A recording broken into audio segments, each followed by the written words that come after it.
Hi there, just a video to step you through a few issues as to some of the questions that you may be asked as a trans person at whatever stage of your life that you begin social and or medical transition. So people who ask these questions are sometimes curious. They might not know about this dimension to your life. They might not know how long term it's been. They might assume that it's just something that's arisen for you or that you're only now beginning to grapple with. But as always, it's very important to be able to tell things from the first person, from inside, for those at least who are willing to engage in the conversation and not shut down, making assumptions or judgments. So, in particular, people can be quite mystified or surprised if, as an adult, they've known you for quite a long time. There's a little wolf dog in the background. If they've known you for quite a long time in one gender presentation, so the one that you've kind of laboured with in order to fit in, the one that you've kind of just wagered for because transition has been difficult to initiate. And to be sure, it can seem like a huge marathon, at least from the outset. It does get easier though, especially the more that you tell people and share that part of yourself. That said, in today's times, there's a lot of misinformation and competing ideas about what motivates someone to transition. Everything from this idea that I guess that we don't know what we want, which I've been told, which is strange because I think that no one would begin transition without knowing what they want. That we're confused or something like that, to the more nefarious kinds of constructs which are often weaponized against us. And they don't bear mention here because I don't want to give them the legitimacy that they clearly don't have.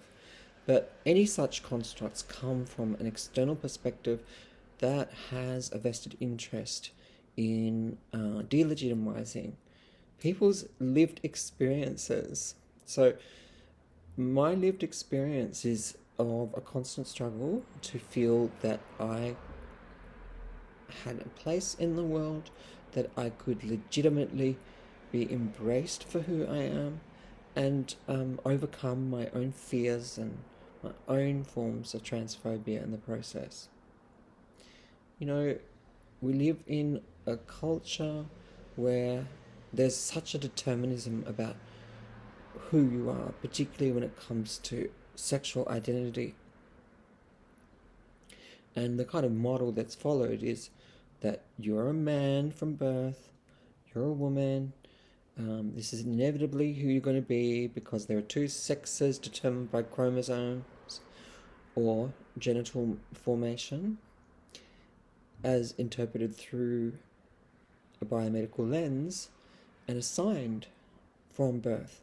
For a large proportion, by far largest proportion of our population, these things line up. That is to say, the determination is made, an assignment is made, and that tallies with the person's evolving sense of being a man or being a woman, for example. It's not to say that such men and women don't also have issues with gender and the limitations of gender ideas.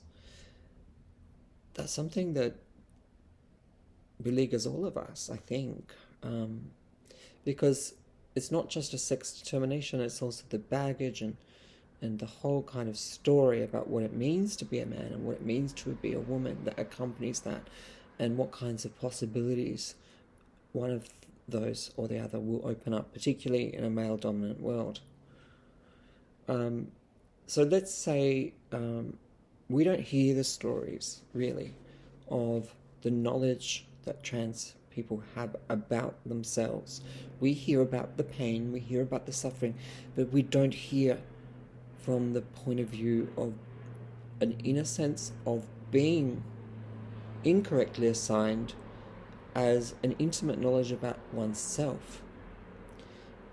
To be sure, this comes in conflict with how the world reads us and positions us, and as young people it can be really destabilizing, which is why so many mental health issues can arise out of that, especially when one is negated, marginalized on the basis of one's gender expression, or even self-determination about what one's sex is. It can be the grounds for teasing, it can be the grounds for control and punishment, and rigorous kind of surveillance for a young person. It can be the grounds for abuse as well. So it is not to be taken lightly. When people weaponize certain ideas from the outside by saying things such as that we're dupes of gender ideology, right? And that we're caught up in a woke craze, a woke mind virus, to use that horrible phrase of a certain billionaire. What they're doing is trying to reinforce and eradicate any kind of incongruence that may be expressed, and to say you must be the sex that was determined for you at birth. There is only one way. Yeah?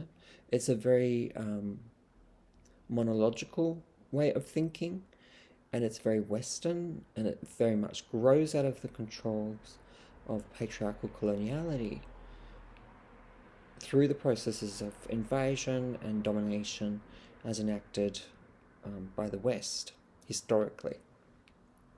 So why have we got to return to this? I'm getting all political now.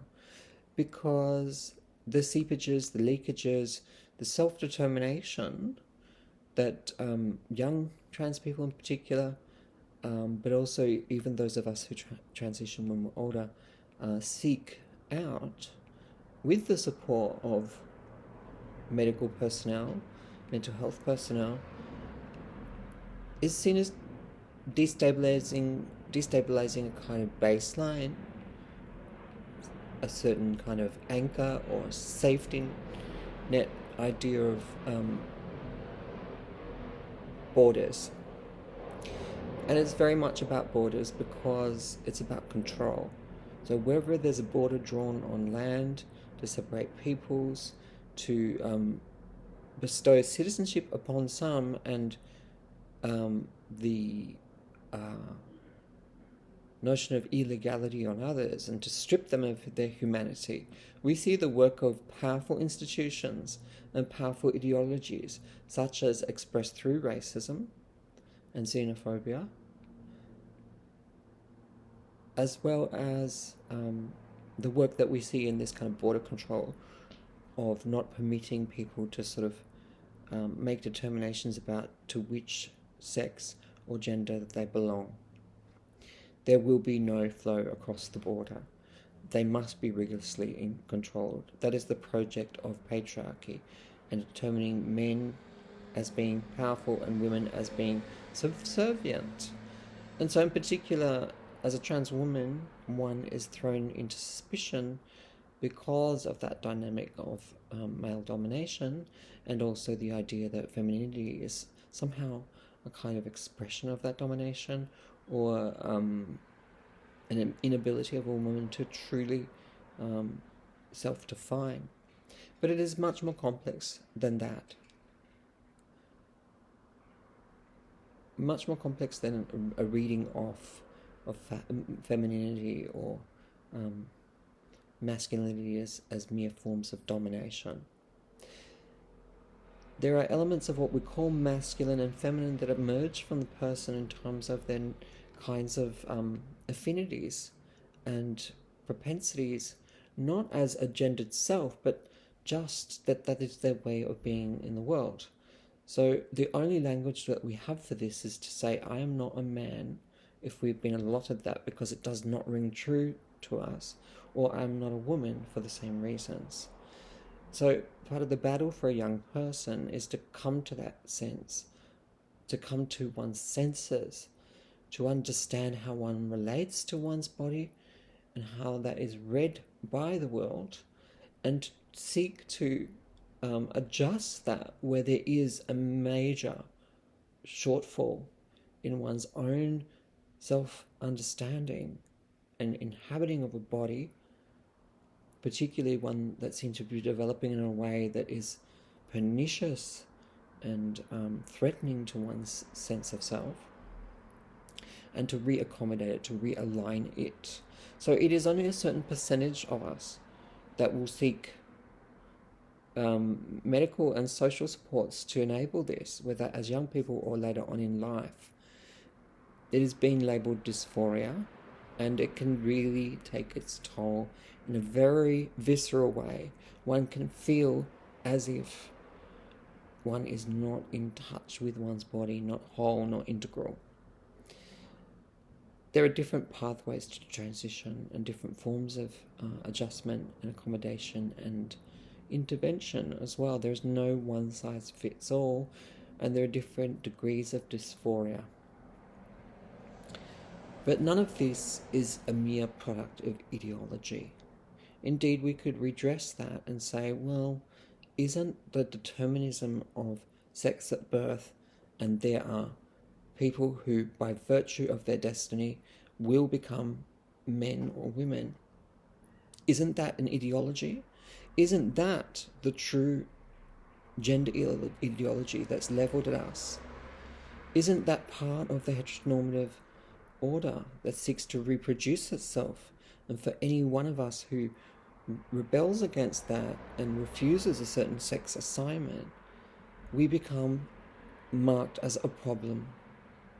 But when you read it from the inside, the experience of that sense of mismatch, the experience of not being fully in the world and not feeling whole, then this is actually both an issue that connects to mental health, but also that requires the kinds of accommodations to make life survivable. Everyone has the right to feel that they belong in their bodies, in the world.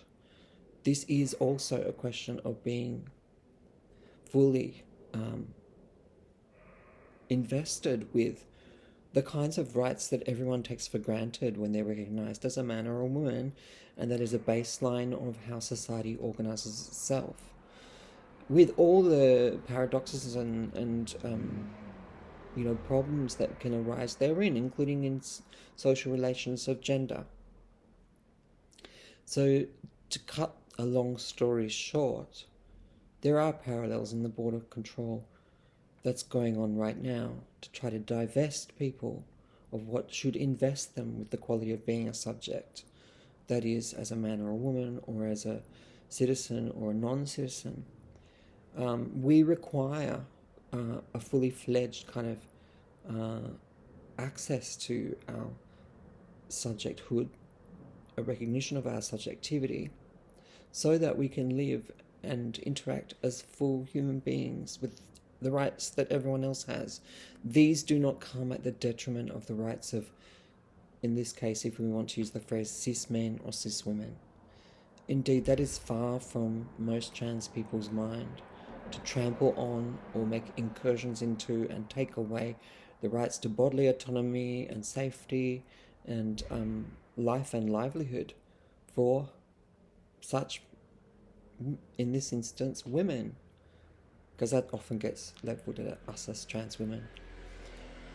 So I hope I've made some of my arguments clear between the personal, the social and the political, and the effects that these have, and the importance of supporting people through transition, and to not be given over to discourses that can only position and posture from an outside perspective, and that do not take into account our lived experiences and our subjectivities and the shortfalls and the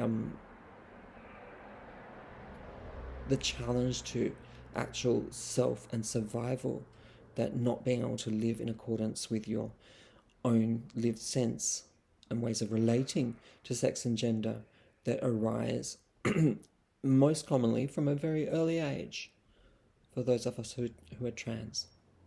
And for me, it's been a constant. It's a displaced object, something that I've pushed aside for so long, but its effect can be felt everywhere because it has distorted my ability to be fully within myself and to be fully mentally well until, of course, the possibility of transition and the accommodations that can be made to enable my survival, psychological, emotional, and the sustainability of that are brought into place. So that's really part of the story of transition and why we need to, given the right circumstances and the right kinds of accommodations and respect, dignity, and freedom from violence and harassment, which is the groundwork of living together for all of us.